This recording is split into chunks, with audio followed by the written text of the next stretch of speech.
Hello and welcome to the Feeling Good podcast. I am your host, Fabrice Nye, and joining me here in the Murrieta studios is Dr. David Burns. Hi, David. Hi, Fabrice. Dr. David Burns has been a pioneer in the development of cognitive therapy, and he is the creator of the new team therapy. He is the author of Feeling Good, which has sold over 5 million copies in the United States and has been translated into over 20 languages. He is an emeritus adjunct clinical professor of psychiatry at the Stanford University School of Medicine. Welcome to episode 61 of the Feeling Good podcast. Today we have one of our popular Ask David episodes. So we have a bunch of listener questions. You know, they're coming in droves now. We may have to do a lot of Ask Davids. May I go ahead and start reading what our listener sent us? Dive in. Okay, so we have something here from Chandra here. She says, I'm trying to find information on the validity and the reliability of the brief mood survey. She's presenting the survey in her MFT assessment class, and she can't find any information on it. And so she's saying, do you have that information or some links that could provide her with the information? Right. All that information is in the Therapist Toolkit, and this is a little bit of a technical question, but it's probably of interest to the general public too, so I'll give a real quick response to that. There's two important ways to evaluate any psychological test. Reliability means, is the test reliable? Is it measuring something in a correct way? Yeah, and repeatedly. No. Yeah, like if you took the test over and over again, would you keep coming up with the same numerical response? Like if your score from 0 to 100 is 85, would it come out to be 85 every time? Yeah, my bathroom scale is very reliable. It tells me I weigh 80 pounds every morning. Yeah, right. Well, I think more than 80. Now, the validity means, is the scale measuring what it is supposed to measure? See, it could be measuring something accurately, but not the right thing. That's so the question here, is a depression scale really measuring depression? Is an anxiety scale really measuring anxiety? Is a relationship satisfaction scale really measuring what we want it to measure? And to make a long story short, I've developed more than the scales in the brief mood survey. When you add in my easy diagnostic system, I probably developed at least 70 or 80 brief psychological tests, and all of them have extremely high reliabilities, generally between 0.90 and 0.99. Now, the Beck Depression Inventory, by comparison, has a reliability around 0.78, and if you square the reliability, that's the accuracy, that's the accuracy of the scale at measuring whatever it measures. Mm-hmm. So, like if you have a scale that's 0.9, it has 81% accuracy. A Beck scale with under 0.8, it has maybe 65% accuracy. So it has 35% of what you're getting as error term, mm-hmm. measuring other things or confusion to the people who were taking the test. So that's great. And then when I've looked at validity, you look at what is the relationship between this test and other tests that measure the same thing. Like what's the correlation between the Burns depression test and the Beck depression test or the Hamilton depression test. Yeah. And again, the data here are very encouraging. When you purge scales of errors of measurement, using a technique called structural equation modeling, you can get the correlation between the two constructs that these tests are measuring. And the correlation then between the Beck test and the Burns test is 0.10. It's a perfect correlation. They're measuring exactly the same thing. You mean 1.0? 1.0. What did I say? 0.10. Oh, that would be horrible. 1.0, yes, it's a perfect correlation.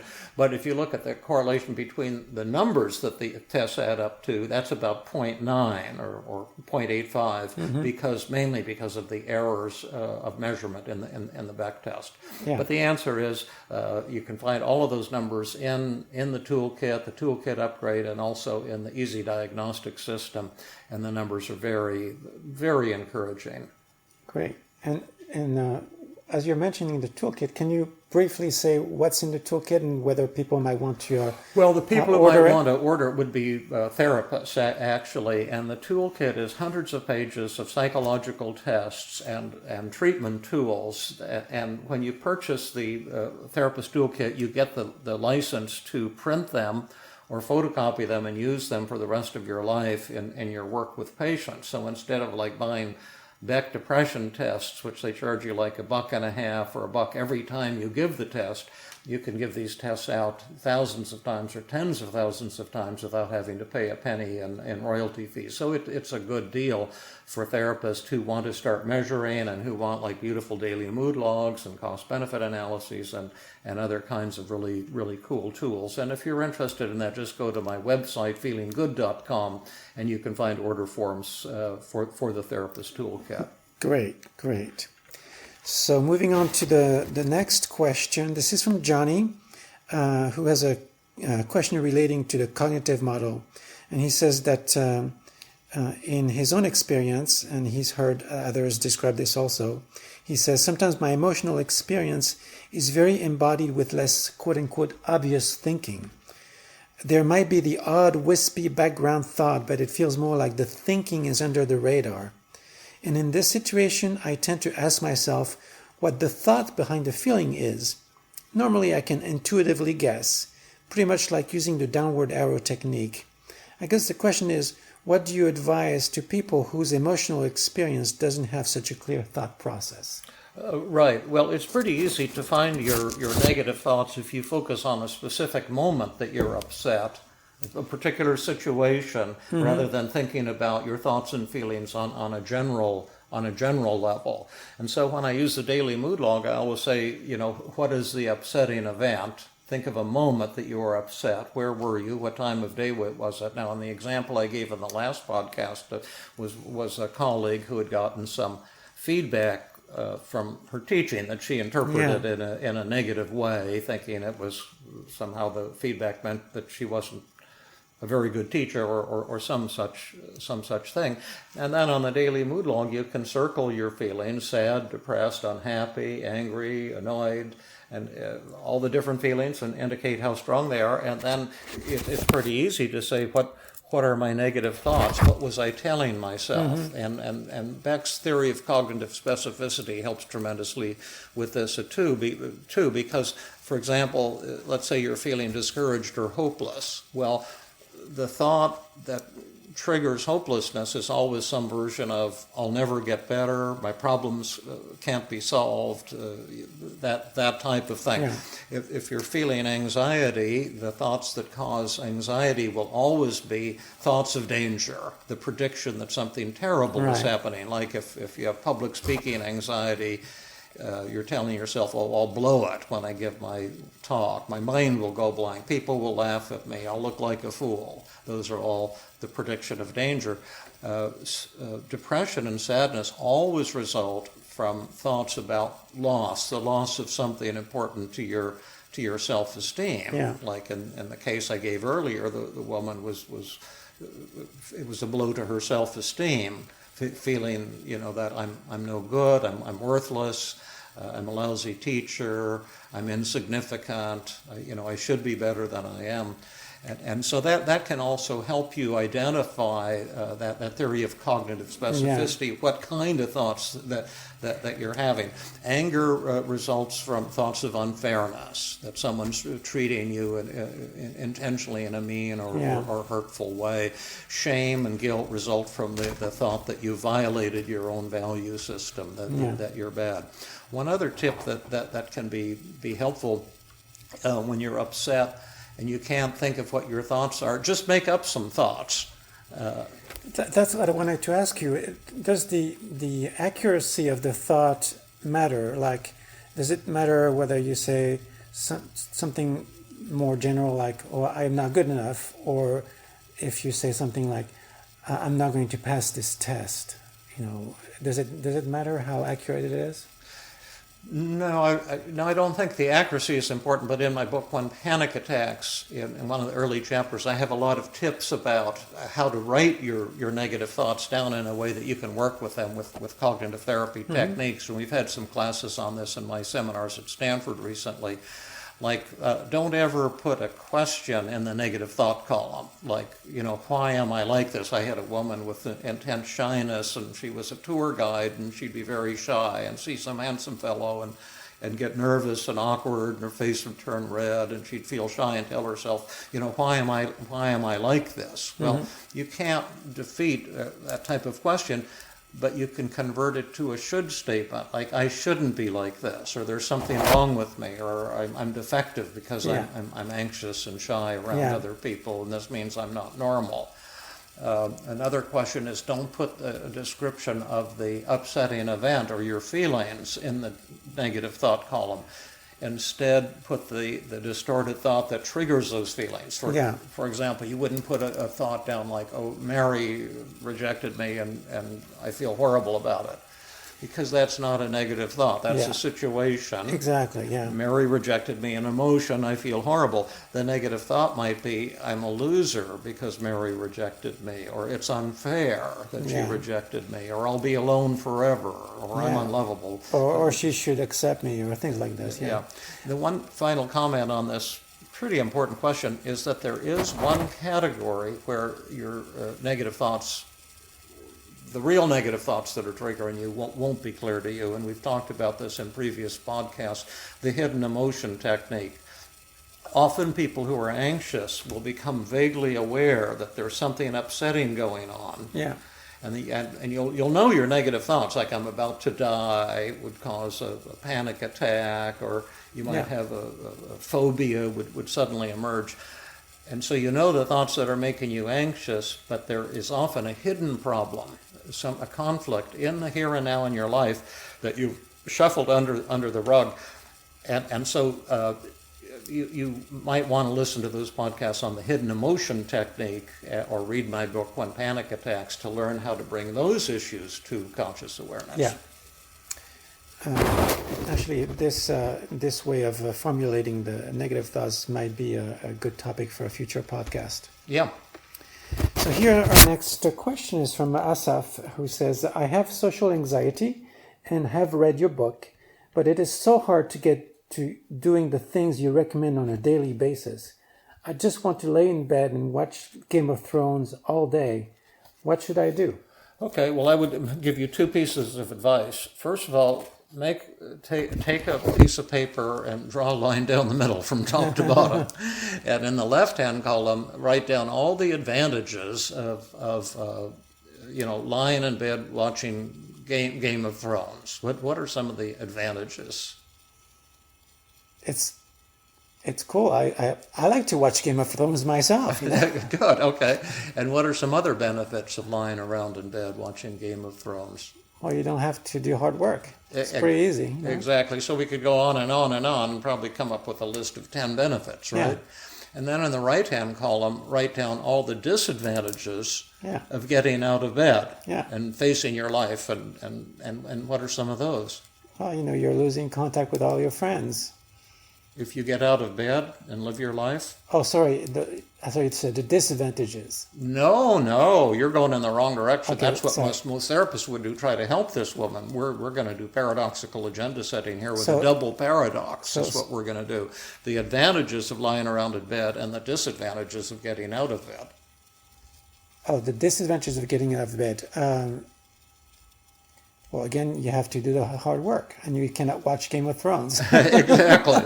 And you might have to go out and confront your fears and do smile and hello practice if you have anxiety. Yeah. And do things that make you really scared and frightened and anxious. And so we can list all of the disadvantages of getting out of bed. And then, what's this person's name? Asaf. Asaf? A-S-E-F? Or ASAF. ASAF. And then I would say SF, and then after making these lists, then write me an email and see if you can convince me that you want to change. Mm-hmm. Yeah. That sounds like a good advice. What you just did was agenda setting, right? Yes, it's paradoxical agenda setting, and my philosophy, it's not my job as the therapist to convince you to do your homework or to get out of bed. It's your job to convince me that you want to work with me, and that you're willing to bring to the table what will be necessary to change your life. Yeah.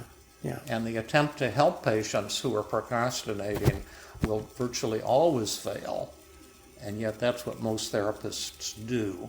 And that's why therapists frequently fails, because the therapist codependently tries to help the patient. And that forces the patient to remain the same, and then the failure becomes the therapist's rather than the patient's. So we hope to hear from you again, Asaf. And if you decide you want to stay and watch Game of Thrones, God bless you. You have my blessing. Absolutely.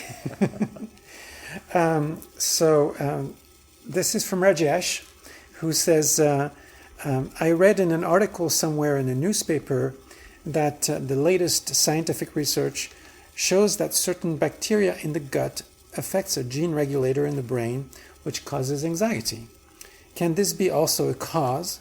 If possible, would be great if you may throw some light on the latest research findings about causes of anxiety and depression and their cure. Right, okay. Well, thank you, Rajesh. And I might say I've gotten lots of questions from Rajesh, usually really cool, good ones that I've addressed on my Feeling Good blogs and other avenues. This is a faithful listener. Huh? Yeah, and a thoughtful guy. I assume that's a male name as well. And I'll just give you my own quick, cynical answer, and keep in mind that I'm often wrong, and I say what I feel, but I suspect that research that you read about I doubt it's valid, and it is my belief that all the causes of depression and anxiety are yet unknown. And one day we will know the causes of depression and anxiety, but I don't think that day has yet arrived. We do know for a fact that people who are depressed and anxious think about themselves in a negative, distorted way, and that's really obvious, and that can be confirmed with research.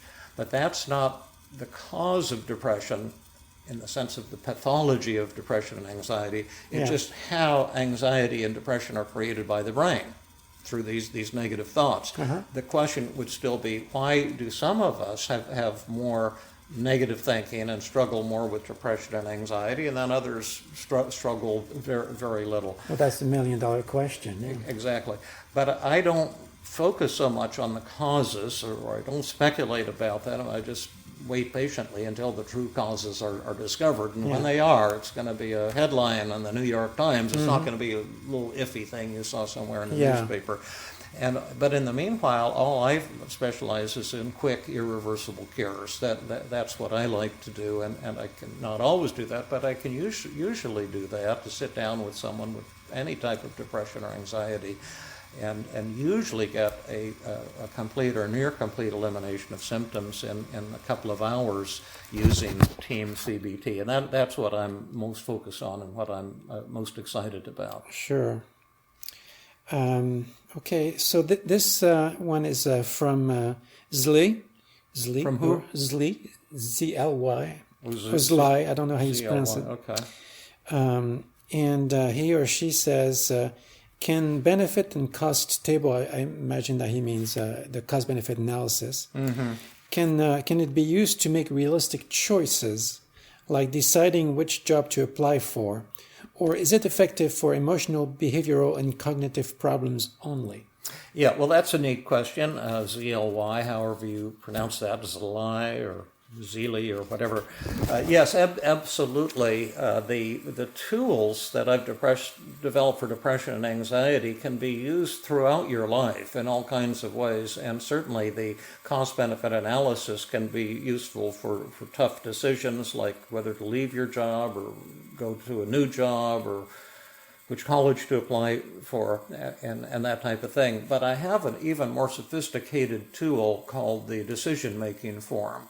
And it's actually I really like that tool, by the way. Yeah, thank you. Yeah, it's a 4-compartment analysis where you list a bunch of options, when you have a tough decision to make, and then you list your two top options and you balance them, the advantages and disadvantages of each, and then you do really cool comparisons, the advantages of one versus the advantages of the other, the advantages versus the disadvantages of each, and the disadvantages of one versus the disadvantages of the other. And then you do some fairly simple calculations, and it'll show you why you're stuck and really illuminate, that decision. I will say that I've also, it intimidates people because you have to add and subtract some things, which to me is like at probably fourth grade arithmetic level. But in spite of that, lots of people, including mental health professionals, complain and say, this is too hard for me, it's too overwhelming.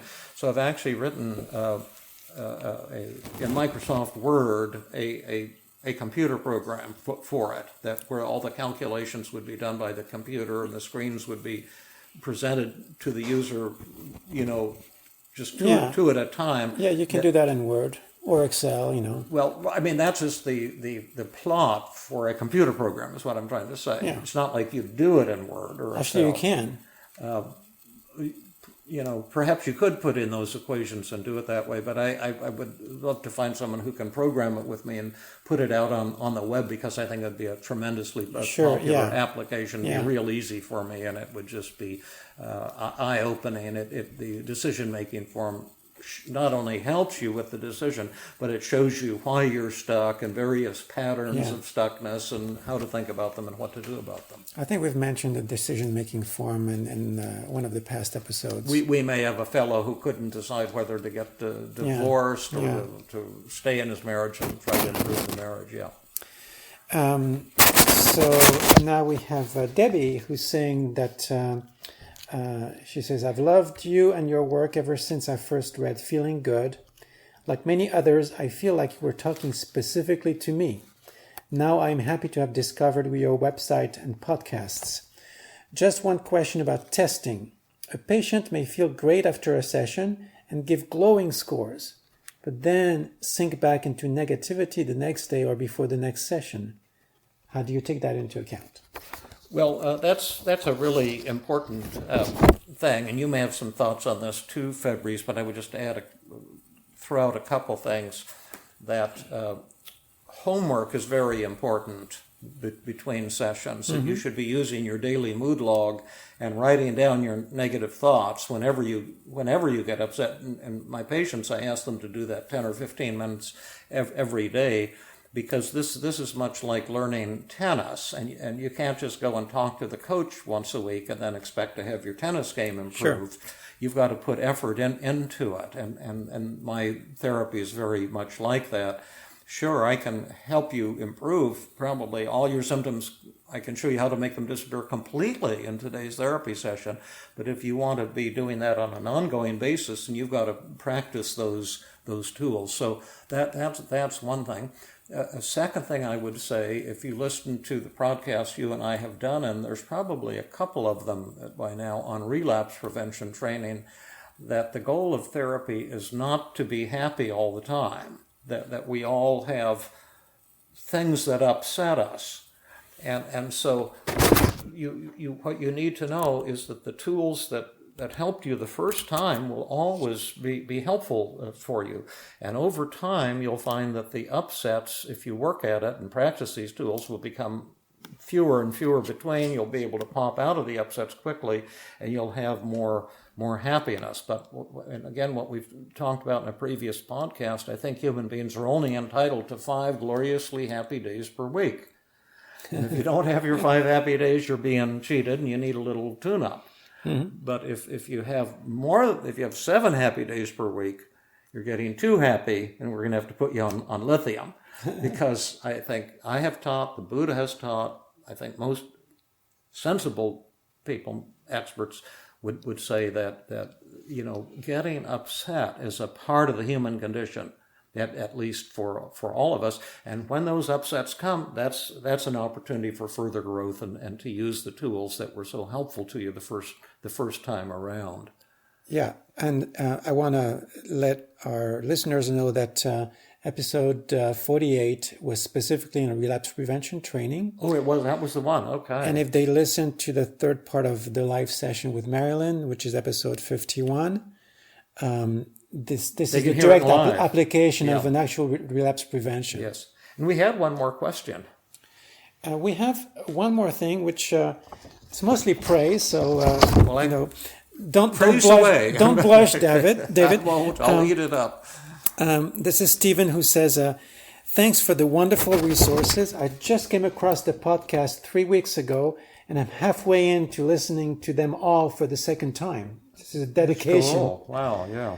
A hugely well-earned break for you both. Looking forward to the next episode. Learning about the 4 models and using the techniques to combat distorted thought has been enormously helpful. I've been evangelical about putting people in touch with the podcast, including friends who are counselors. They all say they're interested and then go on to say how very long the basics of acknowledging the presence of issues, let alone treating them successfully. I can just imagine the resistance you faced among your peers. Thoroughly grateful to you and Fabrice. Thank you for your wonderful, kind words, and also Debbie, thank you for your wonderful, kind words, and the woman who asked the last question.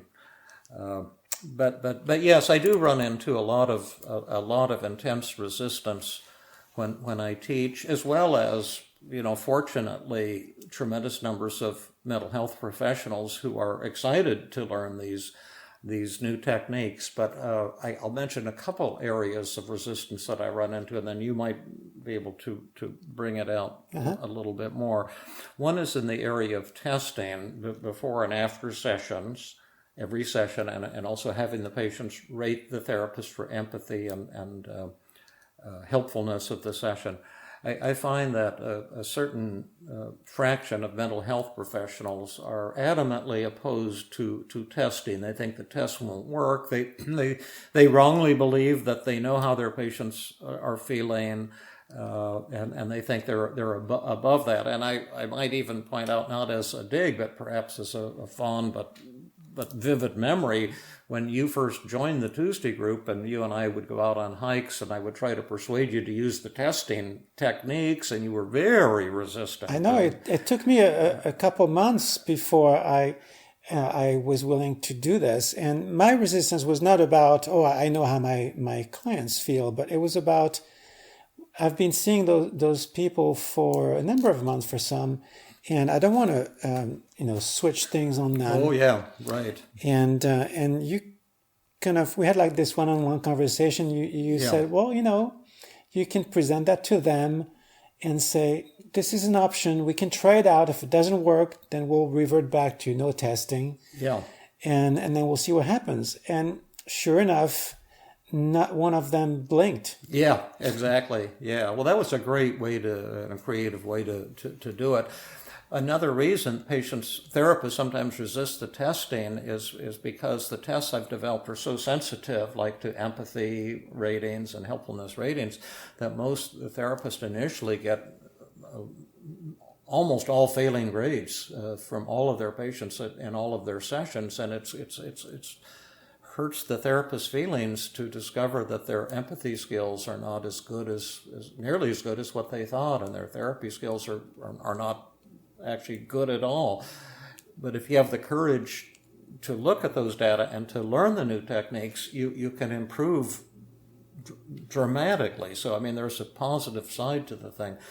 I also run into intense resistance because recently the tools that we've developed, the team therapy tools in my hands, have become so effective, just dramatically effective, beyond what I ever dreamed I would be able to do, that I'm seeing complete or near complete elimination of symptoms in 90% of the people I treat the first time I sit down with them for a session. That's a 2-hour session, but it's like completing treatment in just a very short period of time, and a number of my former students and now colleagues are getting that result. And when I say this to mental health professionals, they think I'm a fraud, They don't believe it. They just think I'm a snake oil salesman or a liar or something like that, because they've been trained to believe that depression and anxiety disorders must be treated for years before you can hope for any change. And as an antidote, if any of you haven't looked at my blog, Is It Real or Is It a Hoax? This wasn't a podcast, but on my website, I have what are called the Feeling Good blogs. And about 2 weeks ago, I posted the follow-up from the woman I treated at the summer intensive, who I'm calling Holly, who had been severely depressed and said she really had never had one happy moment in her life before Jill Levitt and I worked with her for just about an hour and a half, and it just blew her socks off, and she not only got over depression, she's in this state of enlightenment, joy, euphoria, whatever you want to call it. And does she need lithium? Yeah, well, yeah, that it's almost in that category. And but we have a follow-up video from that intensive that I posted, so people can take a look and see, what was this real? Is this woman who's talking here someone whose life really has changed? Mm-hmm. But you're right; it's been an uphill struggle.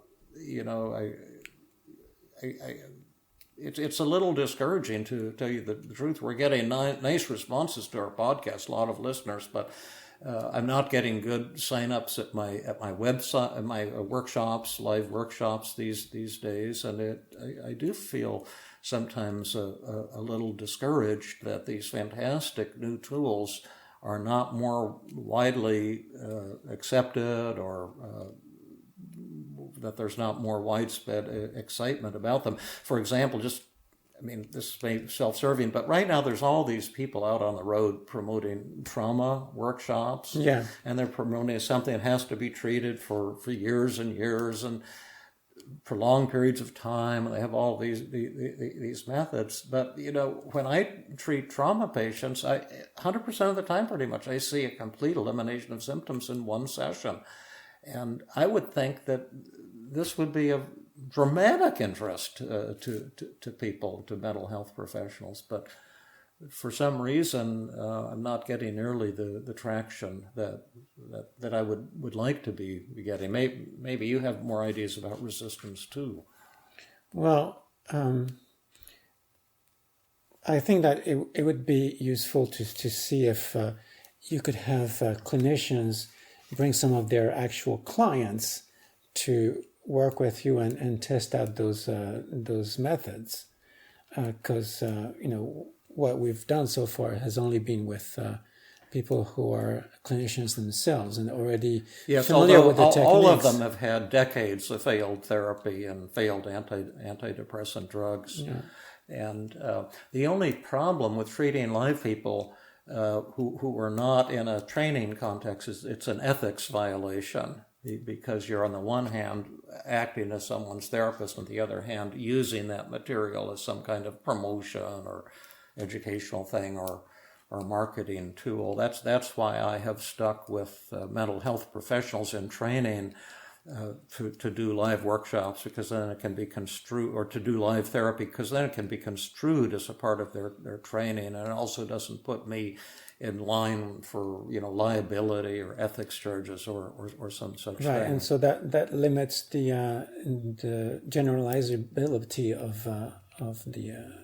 So you're saying if someone's had 50 years of failed therapy, and then they meet with me and recover in a session, it wouldn't count if they are a mental health professional and they've never heard of me before?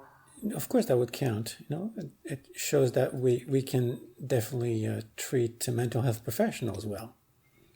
Well, that statement, I don't like to argue with in general. It just sounds like so much to me. It's bizarre that anyone would even think that was an issue, but I guess so. to close out this one, I can remember once when cognitive therapy came out, people used to say the same kinds of things. And I was going to present to the residents. I don't know if I said this on a previous podcast with Beck, and I were going to go and train some residents. And he used to feel the frustration too, all the resistance initially to, psychotherapy for depression. People thought, oh, that can't be done, it wouldn't work. There was tremendous resistance when we were just developing cognitive therapy. And so we were going to talk to the residents, and Beck once said to me in a kind of a disgusted voice, he says, you could turn mud into gold before the psychiatric residents' very eyes, and they wouldn't notice. And what he was saying is they're so sure of their thinking that many of them are not open to challenging that thinking. And that's the whole issue about resistance to any new type of treatment or training. But I thank the reader for that. Yeah. For that question, and I wish maybe we can find some solution to that. But I treat a lot of people who aren't mental health professionals. They come on hikes. For example, a fellow came on a hike this last Sunday who's had years of problems with bulimia and anger attacks. And again, it was the same thing.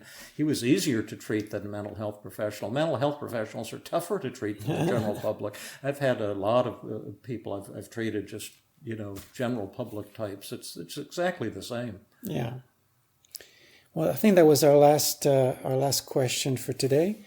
I'm still quite excited about this ability we have to have stats on our podcast, and I noticed that we have 8 listeners so far in New Zealand, and I want to give them a shout out. Oh yeah, because I'm going to be there in December. Oh, you are? Yeah. In this coming December? Yeah. Oh, we'll have to get a bunch of podcasts done in advance. That's right, yes. That's right. Well, that's cool. I'll learn later about your New Zealand trip. That's exciting. I went to Australia once, and it was just tremendous. The people were so nice, and it was so beautiful, and I'm sure that'll be a fantastic thing for you. But we better say goodbye to folks. All right.